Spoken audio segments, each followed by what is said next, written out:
Riobet. Sustojom antroji pusėje, su lėtiniam tempu, aišku, apsigynėm. Padarėm klaidų, jie tokia komanda, kuri neatleidžia. Aišku, turbūt gavo pilos patinį pusę, nes tikrai gerai įsigynėm pirmąją pusę, jautėm tą ritmą, kad antroji pusė, kai sustojom, viskas sugriuvo ir tą gynybą žaidėm gal statiškai. Martynas iškrito kažkiek, lėmė.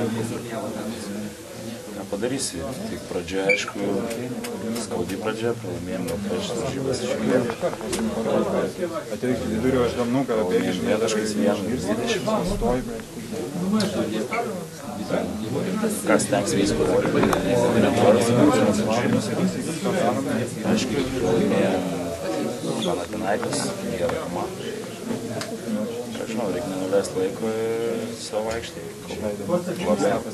Jaučiasi trūksta, galbūt antras žaidėjas, kuris galėtų Ladyną pakeisti ir kažkaip žaidimas stringa, nes kamuolys galbūt ne taip vaikšto, kaip norėtųsi. Kaip jis vaikšto, galbūt kaip skečia.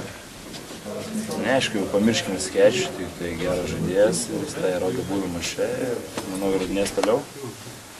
Aišku, yra kaip yra, taip gavosi, gal aišku, Kalydas pavargo, bet Martyno nebuvo daugiau kaip nelabai buvo kam žaidinėti.